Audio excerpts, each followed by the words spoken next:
কত সুন্দর জান্নাত আমি তোমাদের জন্য প্রস্তুত রেখেছি, তোমরা কল্পনাও করতে পারবে না, কল্পনাতেও আনতে পারবে না। ফালা তা'লামু নাফসুম মা উখফিয়া লাহুম, কত সুন্দর জান্নাত আমি রেখে দিয়েছি, পৃথিবীর কেউ এটা বলতে পারে না। কারোর ধারণার মধ্যে জান্নাতের ধারণা আসতে পারে কত সুন্দর হবে, কল্পনাতীত। জান্নাতের সৌন্দর্যটা কোরআনের আলোকে আমরা কিছুটা বোঝানোর চেষ্টা করব, কিন্তু আসলে জান্নাত কত সুন্দর এটা কি না দেখে বোঝা যাবে? কথা বলেন। বুখারী মুসলিমের বর্ণনা মানে মুত্তাফাক আলাইহি, বিশ্বনবী বললেন, রব্বুল আলামিন ঘোষণা দিয়েছেন, আ'আদাতু লিইবাদিয়াস সালিহিন, আমি আমার নেককার বান্দাদের জন্য এমন জান্নাত তৈরি করে রেখেছি, মা লা আইনুন রাত, পৃথিবীর কোন চোখ সেটা দেখে নাই,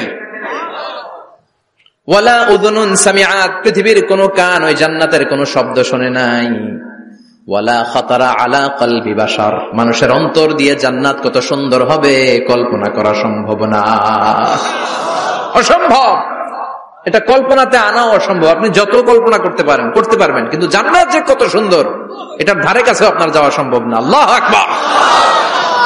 এই পৃথিবীতে যত ডিজাইনার আছে, সফটওয়্যার ডিজাইনার, যত ইঞ্জিনিয়ার আছে, যত আর্কিটেক্ট আছে, গোটা বিশ্ব সেরা 1 লক্ষ আর্কিটেকচার, 1 লক্ষ আর্কিটেক্ট ইঞ্জিনিয়ারকে এনে যদি বলা হয় জান্নাতের একটা চেয়ারের ডিজাইন করেন, লক্ষ লক্ষ আর্কিটেক্টরা মিলে কোটি কোটি টাকার প্রজেক্টে টাকা খরচ করে চেয়ারের ডিজাইন করতে পারবে, কিন্তু জান্নাতের চেয়ারের ধারে কাছেও হবে না।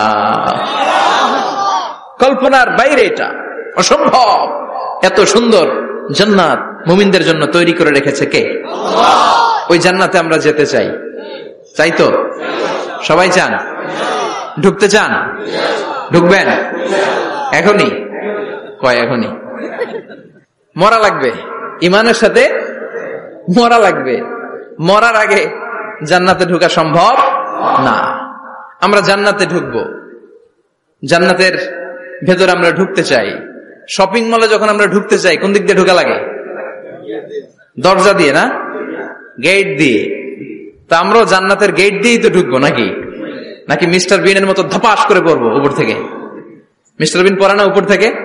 কোত্থেকে যেন ধপাস করে পড়ে।